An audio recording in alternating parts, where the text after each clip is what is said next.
¿Sabías que en el Consejo Ciudadano tenemos un observatorio de violencia de género en medios de comunicación, desde donde abordamos las violencias que se ejercen desde los medios de comunicación y áreas de comunicación social? En esta área ayudamos a incorporar la perspectiva de género en los medios de comunicación, plataformas digitales y áreas de comunicación social de los diversos órdenes de gobierno. El OVIGEM surge a raíz de la solicitud de alerta de género para el Estado de Puebla en 2016. Ahí fue cuando un grupo de especialistas determinó que era importante analizar las violencias que se ejercían contra las mujeres desde los medios de comunicación. Dentro de nuestras actividades están la capacitación a medios de comunicación, áreas de comunicación social y periodistas de información. Ayudamos a la ciudadanía a interponer una queja en contra de algún medio de comunicación y lo orientamos qué hacer al respecto. Asimismo, nos vinculamos con universidades para la formación de publicistas y comunicólogos y que mejoren sus prácticas antes de ejercer su profesión. Acércate a nosotras y conoce todo lo que estamos haciendo. Desde el Consejo Ciudadano de Seguridad y Justicia del Estado de Puebla, estamos para apoyarte.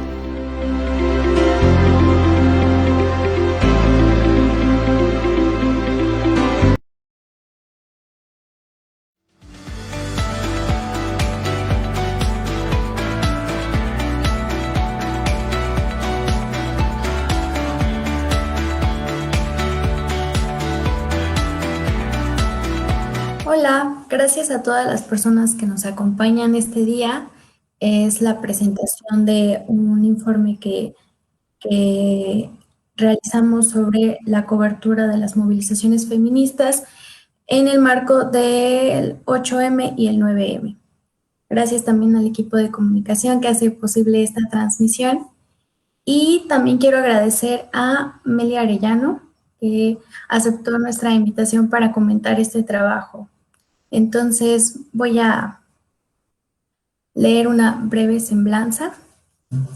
Ella es Meli Arellano Ayala, es periodista feminista, estudió lingüística y literatura hispánica en la Benemérita Universidad Autónoma de Puebla, fue becaria del Fondo Estatal para la Cultura y las Artes de Puebla para jóvenes creadores en el 2007.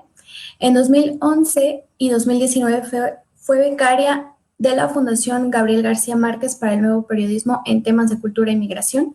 En otoño de 2010 cursó la beca del programa Prensa y Democracia de la Universidad Iberoamericana de Ciudad de México.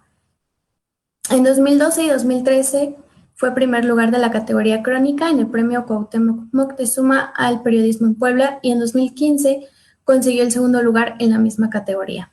En 2012 y 2014 obtuvo segundo y primer lugar respectivamente del concurso de equidad y género en categoría reportaje que convoca la Suprema Corte de Justicia y ONU Mujeres.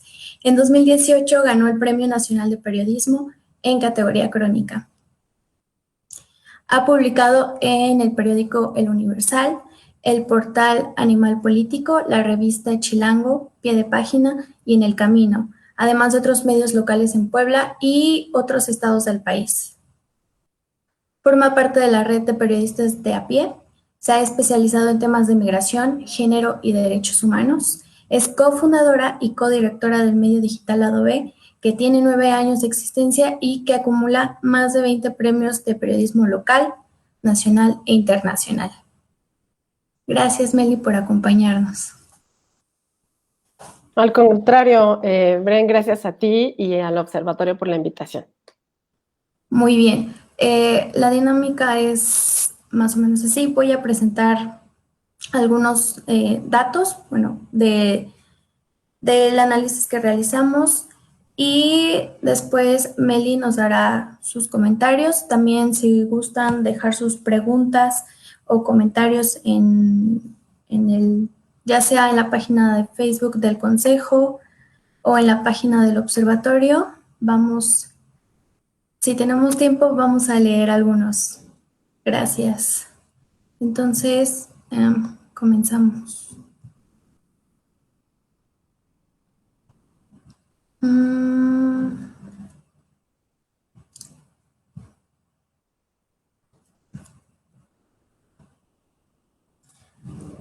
Analizamos Esta vez analizamos la cobertura de medios locales sobre las movilizaciones de mujeres en Puebla en el marco del 8 de marzo, el Día Internacional de las Mujeres, y sobre el Paro Nacional de Mujeres del 9 de marzo de 2021. ¿Cuál es nuestro propósito? Es identificar y documentar las prácticas más comunes de medios de comunicación en Puebla al informar sobre temas relacionados con las movilizaciones feministas, la garantía de los derechos humanos de las mujeres, el acceso a la justicia y el avance en la igualdad de género en el Estado.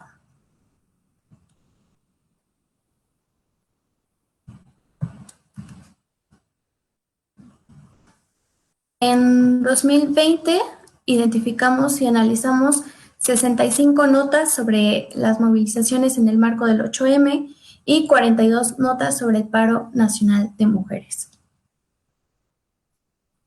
Este 2021 identificamos y analizamos 350 notas sobre las movilizaciones en el marco del Día Internacional de las Mujeres y 19 notas sobre el paro nacional de mujeres. Es decir, encontramos casi 4 veces más notas de un año a otro. Mientras que en 2020 identificamos 38 medios, en 2021 fueron 62, lo que representa un incremento del 63%. En 2020 se registró una tendencia positiva y en 2021 encontramos una tendencia negativa. Bien, continuamos. Sobre los titulares, de manera breve, consideramos negativos aquellos titulares que resaltan acciones en las marchas, en las movilizaciones, como los daños a mobiliario, la infraestructura, la protección de la catedral, pintas, enfrentamientos entre feministas y grupos pro vida, quema de puertas y la criminalización de colectivos feministas y trabajadoras. Esto aplica para los titulares, también para el cuerpo de las notas. Consideramos neutrales aquellos titulares que informan sobre la planeación y o el desarrollo de la marcha sin hacer ningún uso de adjetivos, que informan sobre la localización de la marcha, que hablan del cierre de locales, de la participación de mujeres, de colectivos feministas y de colectivos de búsqueda de personas desaparecidas.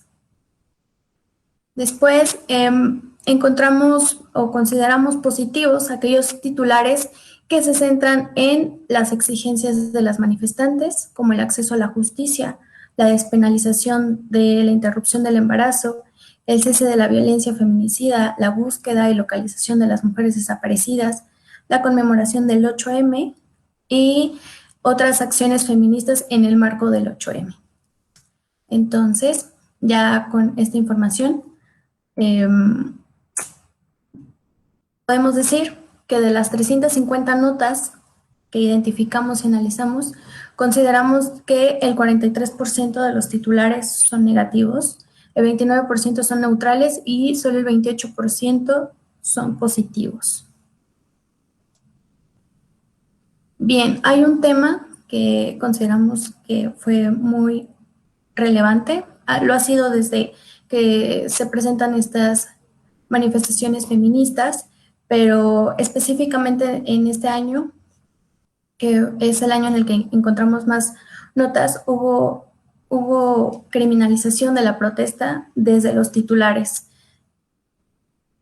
Para este observatorio y para otros espacios que promocionan los derechos humanos de las mujeres, usar palabras como vándalas, vandalismo, actos vandálicos, hechos violentos, daños, destrozos, y priorizarlas en sus titulares y en el cuerpo de las notas que cubren movilizaciones de mujeres, movilizaciones feministas, es una forma de criminalización.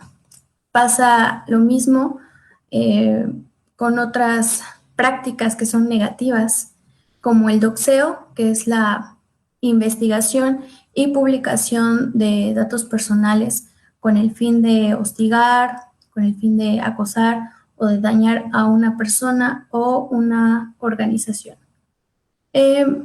Pasa también con las acusaciones falsas y el acecho. Continuamos. Respecto a la criminalización, identificamos que el 18% de los titulares presentan dicha práctica. 18%. Debería ser 0 porque no se puede criminalizar las protestas feministas. Respecto al cuerpo de las notas, consideramos también que la información que proporcionan los medios de comunicación sobre las movilizaciones debe ser útil, sí, para conocer los eventos, para conocer los hechos, pero también para visibilizar las exigencias de las mujeres y en el mejor de los casos, para abonar a la comprensión de los problemas sociales y de las violaciones a derechos humanos que vivimos las mujeres, como el acoso sexual, las desapariciones o la violencia feminicida.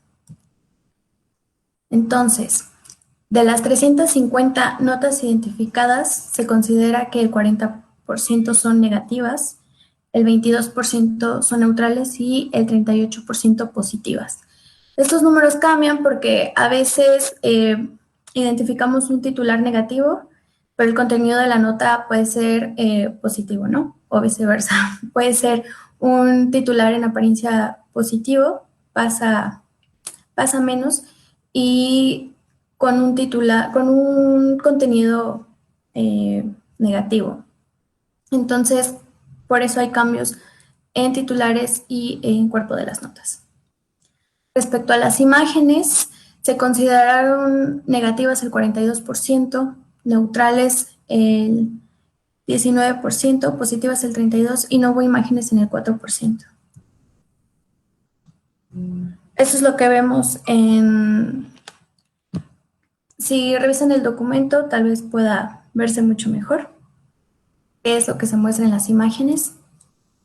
Vemos que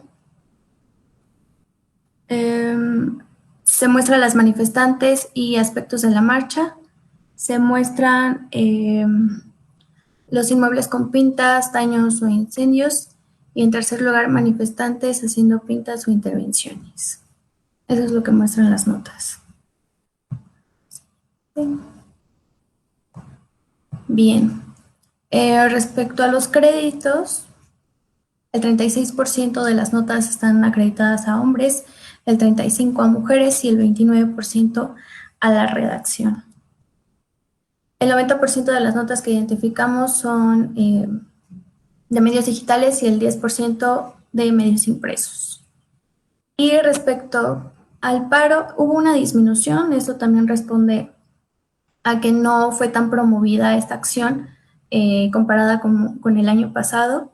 En esta ocasión, el 16% de estos titulares fueron negativos, porque se insinúa que en lugar de parar como una forma de protesta, se hace solamente para faltar a funciones.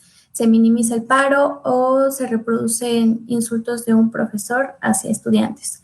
El 53% son neutrales, solamente anuncian la participación de colectivos y la inclusión de universidades al paro. El 32% se consideran positivos, pues anuncian el paro nacional de mujeres, los pendientes del Congreso a favor de las mujeres y opiniones de expertas en igualdad de género. Continuamos. El cuerpo de las notas no es tan distinto, el 11% negativos, el 21% son neutrales y el 68% son positivas, por hablar de la inclusión de colectivos feministas y universidades. Continuamos. Las imágenes son en 11% negativas porque exponen rostros del profesor, alumnas y alumnos. Es información personal. El 47% son neutrales porque representan edificios intervenidos por mujeres. Y el 42% son positivas por ilustrar a mujeres en protestas por sus derechos. El crédito en este tipo de notas es del 32% para la redacción y el 42% para mujeres y el 26% para hombres. Igualmente, casi el 90% es para medios digitales, el 10%, en esta ocasión el 11% para impresos Y hay unas recomendaciones que quiero compartir, bueno, que podemos compartir más adelante, pero dejo hasta acá esta información, estos datos que están abreviados, digámoslo así. En el documento pueden encontrar más información, pueden, como ya dije, encontrarlo en la página del Consejo o en la página del OBIGEM. Si tienen alguna duda, algún comentario, pueden ponerlo en los mensajes. Gracias.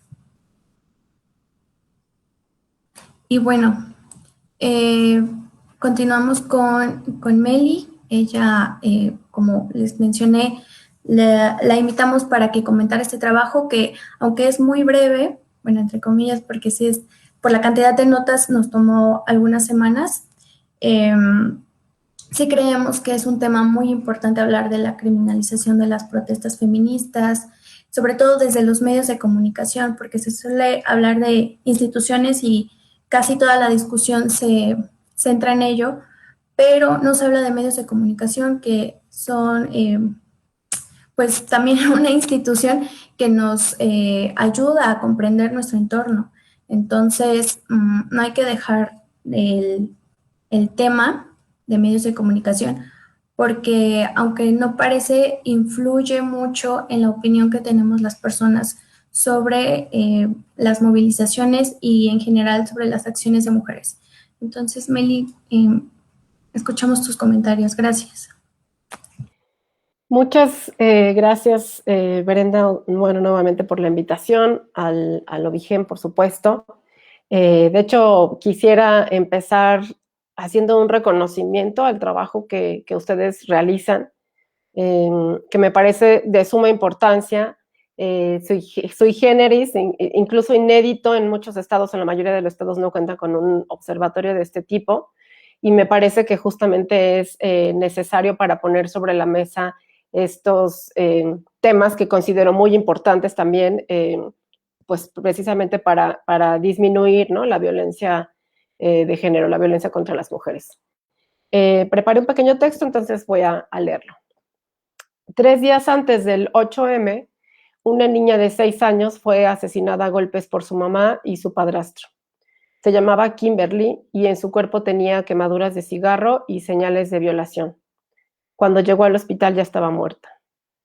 ¿Qué clase de Estado permite que cosas como esa ocurran? Porque por desgracia no es un hecho aislado, es una historia que hemos leído o escuchado tantas veces que ha dejado de sorprendernos, de conmovernos y de indignarnos. El mismo Estado que permite que estas historias se repitan con sus omisiones y desinterés es el que permite y promueve que desde los medios de comunicación esas historias se aborden desde una narrativa que criminaliza, revictimiza y juzga. Porque antes de cuestionar qué clase de madre hace eso, habría que reflexionar otra vez sobre qué clase de Estado ignora a su población al punto de que eso suceda. ¿Cuánta violencia tiene que vivir una mujer o tiene que haber en una familia o en una comunidad para cometer tales conductas, para normalizar el maltrato como una forma de relación o incluso de cariño? La influencia que los medios de comunicación ejercen sobre la sociedad construye estereotipos y valores que a veces ocultan otras carencias y que por supuesto benefician al Estado. Algunos de estos estereotipos que se han construido son aquellos que pretenden definir o encasillar a las mujeres en un ideal caduco y descontextualizado, pero validado por una sociedad alienada por el llamado cuarto poder. De modo que aquellas que no cumplen con ese mandato son estigmatizadas. El informe La Era de las Mujeres, realizado por Amnistía Internacional y presentado en marzo de este año, establece que el estigma sobre las manifestaciones feministas y contra la violencia de género se basa en y refuerza estereotipos de género contra las mujeres, es decir, roles y concepciones tradicionalmente asignados por la sociedad a las mujeres, como que las mujeres deben quedarse en casa en lugar de buscarse problemas al manifestarse, o que acciones como pintar consignas, romper cristales o realizar intervenciones en monumentos no son propias de las mujeres. Además, el hecho de intentar justificar las violaciones de derechos humanos sufridas por las mujeres con base en la conducta de las propias mujeres constituye en sí mismo un estereotipo que las discrimina por atreverse a protestar. ¿Y quiénes reproducen y refuerzan los estereotipos que discriminan? Los medios de comunicación, ante la omisión, el desinterés y la conveniencia, también hay que decirlo, del Estado, es decir, del gobierno.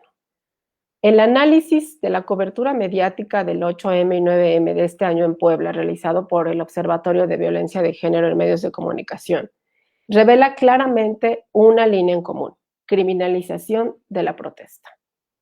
En un Estado que somete a las mujeres al nivel de violencia que ya narraba al principio, es de verdad incomprensible la protesta.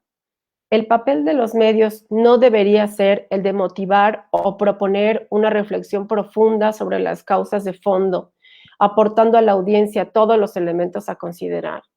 ¿No deberían los medios dejar de preguntarle al gobernador si se fincarán responsabilidades por los daños a las paredes y comenzar a preguntar cuándo se va a empezar a prevenir la violencia contra las mujeres? Tampoco se trata de no consignar que durante las protestas se dañan bienes o se hacen pintas, pero de ahí a promover una persecución hay muchos derechos humanos de distancia. ¿Qué clase de periodismo estamos ejerciendo? ¿Y a quién le conviene el estado actual de las cosas?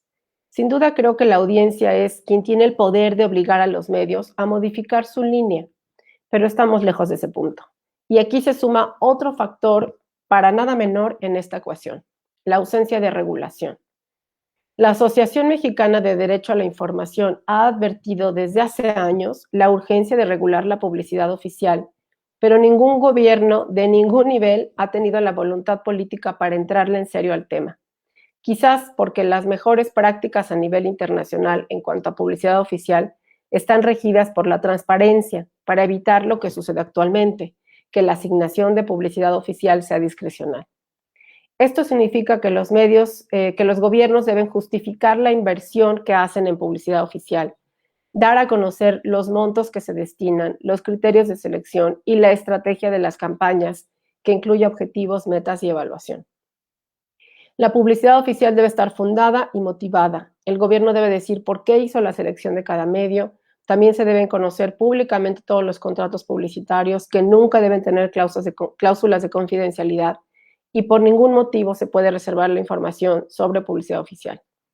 Además, la publicidad oficial debe estar claramente identificada, no se puede hacer pasar por contenidos noticiosos o entrevistas. Debe quedar claro que se trata de espacios comprados por el gobierno. Y aquí es donde se suman los puntos. En algunos países hay consejos que incluyen participación ciudadana, representantes de los medios, de organizaciones civiles y de publicistas, que toman las decisiones sobre dónde debe invertir el gobierno y cómo repartir la publicidad oficial. En otros países hay observatorios que analizan el contenido de los medios y dictaminan si están discriminando a algún sector de la población, utilizan lenguaje inadecuado o promueven la violencia, y ese suele ser un criterio de selección para recibir publicidad oficial. Es decir, en la medida en que la publicidad oficial esté regulada, entonces los medios de comunicación se verán obligados a mejorar sus contenidos, a respetar los derechos de las víctimas, a no criminalizar y a no estigmatizar y a no violar los derechos humanos. En respuesta al decreto de la alerta de violencia de género contra las mujeres, que entre otras cosas recomienda acatar la ley de acceso de las mujeres a una vida libre de violencia, que prohíbe la violencia mediática y mandata al gobierno evitar que los medios promuevan cualquier tipo de violencia de género. En Puebla tenemos al OVIGEM, que desde su creación ha desarrollado diagnósticos y análisis como el que presenta hoy, realizando un extraordinario trabajo a pesar de sus injustamente cortos recursos. Con su labor, el OVIGEM no solo visibiliza un problema que desde luego contribuye a perpetuar la violencia contra las mujeres, sino que además ofrece capacitación para combatir el problema, elevando la calidad del periodismo y conduciéndolo hacia lo que debería ser: un ejercicio informativo que promueva los valores democráticos de la República y los derechos humanos consagrados en la Constitución. Hay un largo camino que recorrer para los medios de comunicación, pero no podremos hacerlo sin una reflexión honesta, profunda y crítica sobre nuestro quehacer y la responsabilidad social que esto conlleva. Y pues hasta aquí es mi comentario, Bren. Gracias, Meli.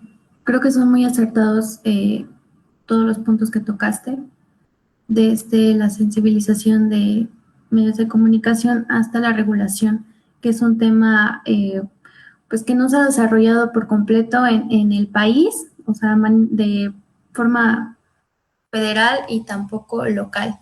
Pero justo también como mencionas, es un largo camino para llegar ahí y creo que mientras eso no pase, hablo de la regulación, creo que también hay otras formas, ¿no? Y creo que es algo que le ha apostado el observatorio, como también señalas, el señalar estas prácticas.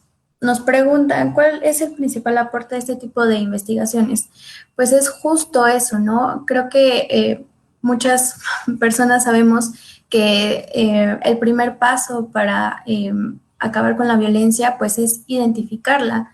Y creo que ya es un paso bastante grande señalar estas prácticas que son negativas, que además son violatorias de derechos humanos, como lo mencionas. Y bueno, lo primero es identificarlas, es hablar de ellas, visibilizarlas, porque pasa que cuando se habla de medios de comunicación, de violencia simbólica, como pasa también con la violencia digital, no se toma como en cuenta, ¿no? O no se considera una violencia real porque no es visible como la violencia física. Entonces, gracias por señalar también, o sea, la incidencia con este tipo de documentos. ¿Para qué nos sirven? Justo, como digo, para identificar, para señalar.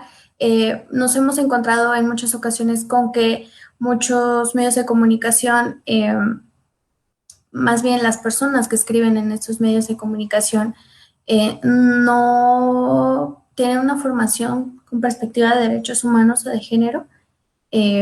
Hace falta desde, desde la postura del observatorio incidir, ¿no? No solamente desde la labor periodística, sino también desde la formación de estos, bueno, de las personas que se dedican al periodismo. Entonces, esa es una idea que tenemos desde el observatorio, es algo que intentamos hacer al vincularnos con universidades, con organizaciones de la sociedad civil, ya con periodistas que trabajan en medios digitales o impresos, pero también nos gustaría saber como tu opinión acerca de qué maneras podemos también incidir para que justo quienes escriben en los medios, que ya vimos que hay casi una paridad de quienes escriben estas notas sobre movilizaciones, es decir, tanto mujeres como hombres pueden tener estas prácticas negativas. ¿Cómo podemos abonar a la comprensión de este fenómeno? O sea, si bien hablas de estos estereotipos, hablas de como la raíz de estos problemas, ¿cómo es que podemos llegar a esa raíz para solucionar, además de la regulación y además de todas estas medidas que sí son importantes, pero que de pronto no están en nuestras manos, ¿no? A lo mejor hay otras formas de incidir, no sé, ¿qué es lo que tú Pues mira, consideras? yo creo que podríamos como hablar de distintos niveles de incidencia, ¿no? Sin duda creo, como ya lo comenté hace rato, que la regulación de los medios, bueno, de la publicidad oficial, ayudaría, digamos, o sea, sería un elemento que ayudaría a que, en efecto, en las redacciones haya este cambio, ¿no? De visión, haya perspectiva de género, porque lo que es un hecho es que el reportero o la reportera que hace la cobertura, pues puede elegir el tipo de cobertura que quiere hacer en ocasiones. En muchas ocasiones tiene que desarrollar la cobertura que le dictan en su medio. Y en alguna ocasión, creo que también hablábamos del asunto, por ejemplo, de los problemas que se han llegado a suscitar, por ejemplo, con los compañeras y compañeras de foto, que contrario a lo que solicitan las feministas en las protestas de que no se les tome fotos cuando justamente están haciendo las pintas, pues es la foto, digamos, digamos, la más solicitada, ¿no? Es el momento en donde todos están ahí, que hasta se suben a los coches para poder tener esa foto, ¿no? Y eso responde a una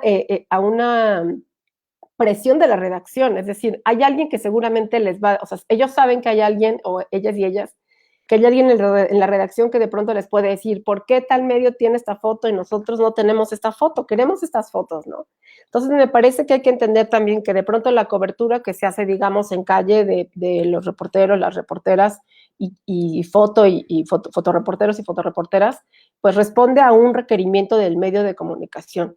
Entonces, que los reporteros y las reporteras se capaciten puede garantizar, pues sí, que empiecen a tener una idea de lo que es la perspectiva de género y que empiecen a hacer un tipo de cobertura, pero si cuando manden la nota a su medio, esa nota se la van a modificar o se la van a rechazar o le van a pedir otra clase de datos, entonces será como trabajo. Pues al final el reportero o la reportera dirá, ¿para qué me esfuerzo en hacer esta clase de notas si en mi medio de comunicación lo que me están pidiendo es otra cosa, ¿no? Y justamente cuando fue lo del 8M, a mí me sorprendió la cantidad de información falsa, porque eso fue información falsa sobre lo que ocurrió en la marcha, ¿no? Y sobre los motivos de la marcha. Y entonces a mí me parece que eso es muy grave porque, o sea, pues sí, ya, por supuesto que están, yo sabía que era mentira y que hubo muchas cosas, o hay muchas cosas que los medios de comunicación no verifican, ¿no? Y que lo dan por hecho y no creo que ningún medio de comunicación pueda justificarse con ingenuidad, porque pues nuestro trabajo justamente es hacer esta verificación, ¿no? Entonces me parece que en ese nivel o sea, si hay esos dos niveles de responsabilidad, del reportero, la reportera o quien hace foto en calle, que responde a una presión de la redacción y la línea editorial como tal, que la marcan pues quienes dirigen los medios de comunicación. Y para que se modifique esa línea editorial, sí es necesario, yo creo, una presión pues digamos, de tipo económica, por eso creo que puede ser a través de la publicidad oficial. Y aunque cuando en algún momento se ha llegado a plantear, sí hay, y artículo 19 incluso ha hecho el señalamiento de que en todo caso debería tener mucho cuidado para que no sea un asunto que vaya contra la libertad de expresión. Sí hay prácticas, como Amedi lo ha documentado, en otros países hay prácticas exitosas y que justamente han ayudado pues a aportar hacer estas otras coberturas, ¿no? Apegadas a derechos humanos y con respeto a las víctimas. Muy bien.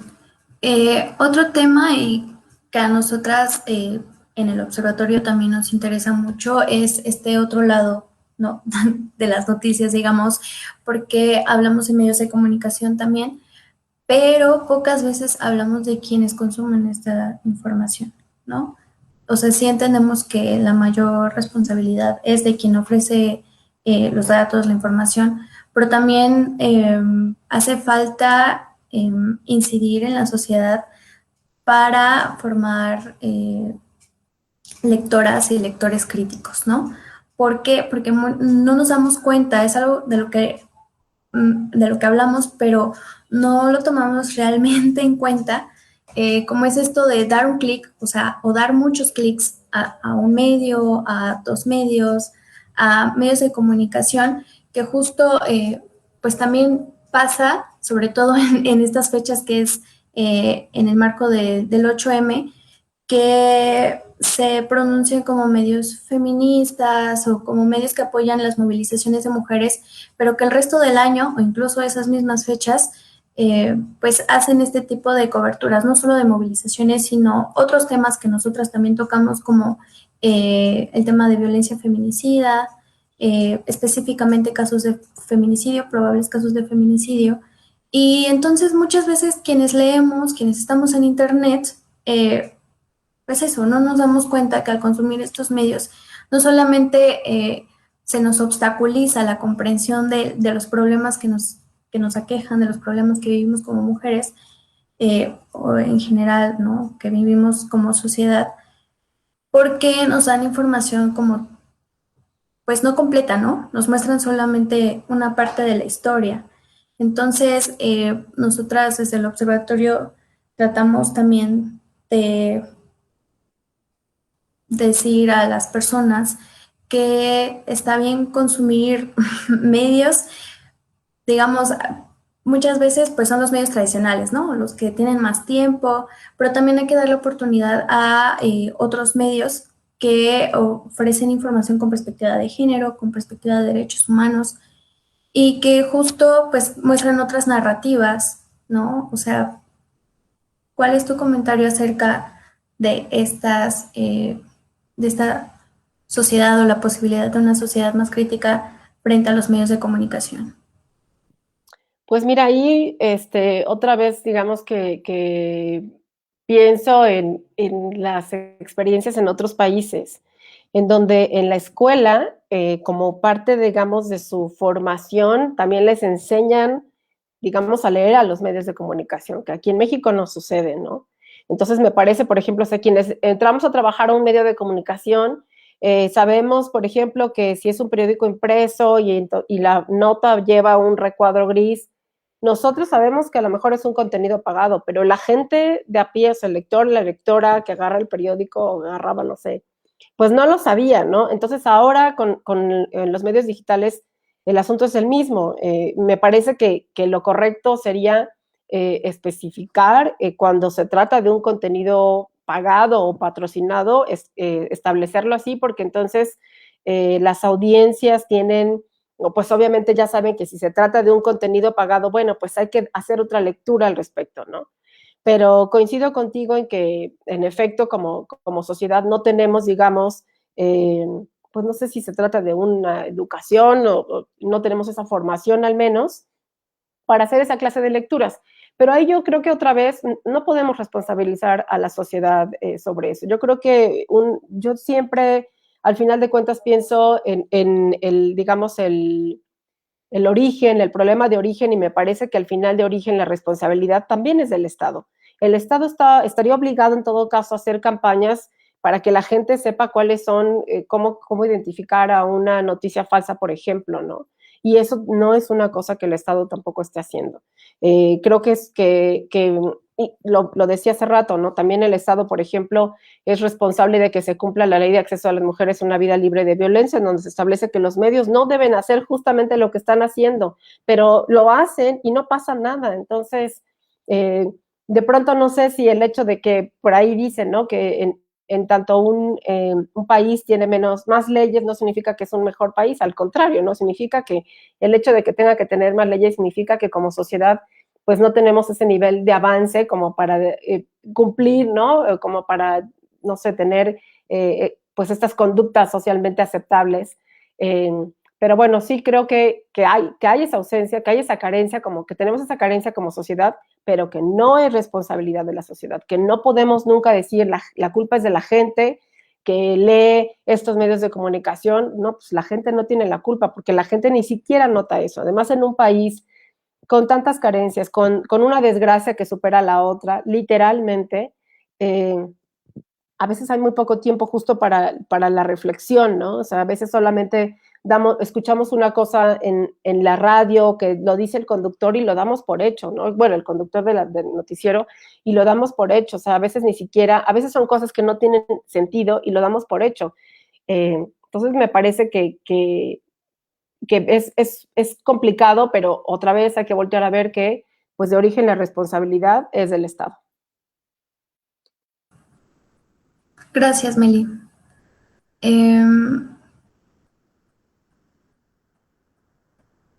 No sé si alguien más tenga preguntas, si podemos continuar.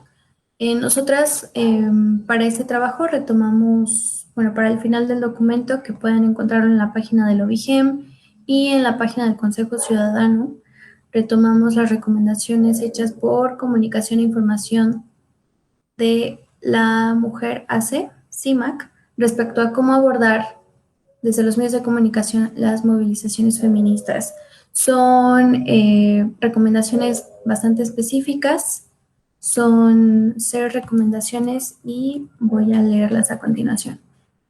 De igual manera, si alguien tiene algún comentario o alguna pregunta respecto a estas recomendaciones, o Meli, ¿quieres comentar algo también? Podemos hacerlo al final. La primera es promover que la cobertura mediática sea realizada por periodistas mujeres, tanto para la parte escrita como para la gráfica. La segunda es escuchar las demandas, ya que no hay mejor fuente de información para hablar de lo que acontece a las mujeres que otras mujeres. La siguiente es 3, difundir imágenes libres de violencia contra las mujeres, debido a que la violencia genera una idea de permisividad y esto se debe evitar también en las narrativas escritas. La cuarta, valorar la información para mantener el foco de la noticia en las razones de la movilización. Desde los encabezados se deben eliminar adjetivos que estereotipen o criminalicen la protesta. La quinta es contextualizar, porque esto nos ayuda a entender que ninguna manifestación surge de la nada. Por ello se debe indagar en las motivaciones, documentar la dimensión de la violencia machista, sus impactos y las responsabilidades del Estado para erradicarla. Y por último, pues reconocer los derechos humanos, sobre todo a una vida libre de violencia, que es indispensable para la cobertura de las movilizaciones. Creo que CIMAC lo señala muy bien. Mientras no hablemos como de una cultura de paz, del respeto a los derechos humanos de las mujeres, niñas, niños, adolescentes, mientras no cambiemos el chip, quienes comunicamos, quienes escribimos, ya sea desde quienes comunicamos por escrito o desde las imágenes, va a ser muy complicado enviar un mensaje positivo a la sociedad, ¿no? También me gustaría recordarles que el observatorio, pues justo surge de una solicitud de alerta de violencia de género en el estado de Puebla y que es un organismo que, si bien acoge una organización de la sociedad civil, que es el Consejo Ciudadano de Seguridad y Justicia, pues es para la ciudadanía, ¿no? Es decir, lo hacemos ciudadanas y queremos compartirlo también con ciudadanas y ciudadanos. Entonces, ustedes pueden acercarse al observatorio, fotógrafas, fotógrafos, periodistas se han acercado con nosotras justo pues para tener estas conversaciones, ¿no? Porque nosotras queremos documentar, queremos entender qué es el fenómeno de la violencia de género en los medios, ¿no? Y encontrar formas de resolverla, porque esta misma violencia que se vive en los medios es la misma violencia que se vive en otros espacios digitales, que se vive en casa, que se vive en la calle, ¿no? La violencia de género contra las mujeres, pues no está fragmentada, ¿no? Es decir, es una misma violencia que se vive de distintas formas y en distintos espacios, pero al final sigue siendo esa misma violencia. Entonces, nosotras creemos que los medios de comunicación o pueden seguir reproduciendo esta violencia o pueden abonar a erradicar la violencia, ¿no? O sea, los medios de comunicación tienen un poder, pues que es necesario utilizar una forma, pues no sé si correcta o más bien como que puede ser utilizado para el beneficio de la sociedad, ¿no? Entonces, no sé si quieras comentar algo más, Meli. Hay comentarios, bueno, que hablan de la violencia desde los medios de comunicación, pero yo no veo más preguntas, entonces, ¿quieres cerrar con algo? Bueno, yo fíjate que quería como hacer un comentario específico sobre esas recomendaciones que ustedes retoman de CIMAC. Sobre todo, por ejemplo, respecto de que la cobertura la tienen que hacer preferiblemente mujeres, ¿no? Porque yo creo que lo comparo, por ejemplo, con el asunto de la paridad, ¿no? En cuanto, por ejemplo, a las candidaturas. Yo sé que si no existiera esa ley de la paridad, no estaríamos las mujeres ocupando más espacios seguramente en los puestos de elección popular, en los congresos, etcétera, en los municipios. si no existiera como este asunto de la paridad. Pero lo que hemos visto, ¿no?, es que el asunto de que llegue una mujer no necesariamente garantiza que va a llegar con una agenda de perspectiva de género o una agenda a favor de las mujeres, ¿no? Y otra vez, pues ahora sí que la culpa no es de ella, sino la culpa, ahí digamos que la culpa es de los partidos políticos que a pesar de que reciben dentro de sus prerrogativas un apartado especial justamente para la formación en ese sentido para las mujeres. Creo que sucede, o sea, podríamos compararlo de lo que sucede aquí con los medios de comunicación. Yo creo que el asunto no es que los hombres no puedan, o los reporteros o los fotógrafos no puedan o no deban ir a cubrir las marchas. Yo creo que igual que en el caso de las mujeres, deben recibir la capacitación para hacer una cobertura con perspectiva de género, ¿no? Y en ese sentido, por ejemplo, yo sé que a lo mejor incluso yo en algún momento pensé, bueno, lo que necesitamos tal vez es un foro o un espacio en donde los grupos feministas se sienten a hablar con periodistas y entonces haya un diálogo y expongan, porque de pronto pues ya empieza a haber este asunto como de siempre verse como grupos opuestos, y me parece que no debería ser así, debería haber una alianza justamente, ¿no?, con todos los medios de comunicación. Entonces yo creo que hay muchas cosas ahí de fondo que tampoco los grupos feministas terminan de entender, ¿no?, como sobre, bueno, pues el fotógrafo no tiene la culpa de que lo hayan mandado, ahí no hay mujeres fotógrafas, o ese día la mujer fotógrafa descansaba, o qué sé yo, o sea, puede ser por la circunstancia que sea. Y entonces también debe haber como, pues, ese entendimiento de las circunstancias. Entonces, por eso creo que más bien lo conveniente aquí es que desde los medios de comunicación haya capacitación en general para hombres y mujeres en perspectiva de género y cobertura específica de ese tipo de marchas, que además ya hay muchos talleres, o sea, yo me acuerdo que, por ejemplo, hace poco las colegas de Caja Negra dieron un taller justamente sobre coberturas específicamente de marchas feministas, entonces tampoco podemos decir, pero pues es que ¿dónde o cómo voy a saber? Bueno, pues es que ya se han empezado a abrir justamente estos espacios de capacitación y yo creo que nos toca, aunque tu medio a lo mejor no te lo pida, que también ahí es otro tema, ¿no? La carga de trabajo que suelen tener las y los colegas, la poca apertura que suele haber en los medios de comunicación para apoyarles para capacitaciones, ese es otro tema, ¿no? Que también son obstáculos y que va haciendo, digamos, haciendo el panorama más complicado.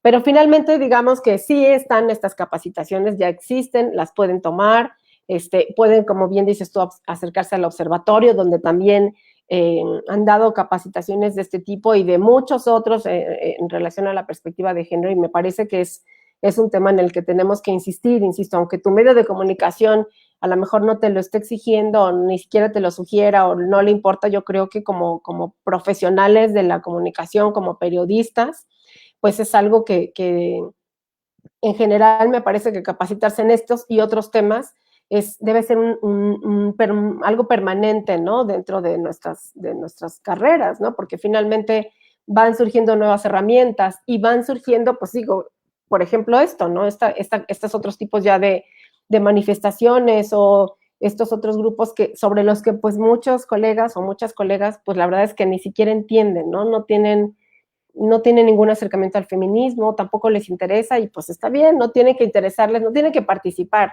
pero dentro de su profesión yo creo que sí tendrían que estar tratando de comprender, ¿no?, de qué es lo que sucede, porque el feminismo no es un partido político, el feminismo me parece que es algo que en efecto es difícil de comprender, digamos, para alguien que, sobre todo que no le interesa, pero sí hay que entrarle, ¿no? Creo que estás con mood porque no te escucho nada. Sí, gracias. No, ajá, como siguiendo esta idea, que es difícil que personas a las que no les atraviesa el tema, ¿no? Porque no son mujeres, o sea, poniéndolo como de manera muy básica, pues sí es difícil que se acerquen al tema. Yo creo que sí, o sea, esta primera recomendación que extiende CIMAC es, pues sí, podemos tomarla como una medida temporal, ¿no? Y yo creo que responde eh, a situaciones que se vivieron, no sé, en aquel tiempo, bueno, hablo de hace un par de años, en las que sí había conflicto cuando hombres, periodistas, fotógrafos intervenían en las marchas feministas y entonces era como esta idea del protagonismo, de esta mirada masculina, o sea, sí hay como historia detrás de estas recomendaciones, pero también concuerdo, o sea, más bien, estoy de acuerdo contigo y la postura del observatorio también es esa, no podemos, no podemos separar, ¿no? Lo que nosotras buscamos o lo que se busca es justo, pues, contribuir a una sociedad en paz que pueda, o sea, que podamos convivir personas de todas, personas diversas, ¿no? Mujeres, hombres, personas, pues, digamos que no caben también tampoco en estas cajas, ¿no? Eh, hasta ahí dejo ese comentario. Creo que sí, hay medidas que pueden ser temporales, pero que justo pues se debe seguir trabajando para actualizar, ¿no? Estas recomendaciones. Y bueno, por mi parte es todo. Y gracias, Meli, por aceptar nuestra invitación. De todos modos, bueno, esta es una transmisión que va a quedar grabada. Si tienen alguna duda, algún comentario, pueden escribir a la página de Facebook del OVIGEM, Observatorio de Violencia de Género en Medios de Comunicación, al Consejo Ciudadano o a la página de internet también. Nos pueden encontrar de muchas formas. Gracias a las personas que estuvieron presentes. Gracias, Meli. Gracias a Lado B. Y bueno, pues nos vemos próximamente para la próxima presentación del diagnóstico que tenemos en camino. Muchas gracias a ti, Brenda, y al OVIGEM y a todo el equipo. Y pues una vez más les felicito y les felicito, les reconozco y les agradezco su trabajo. Gracias, hasta luego.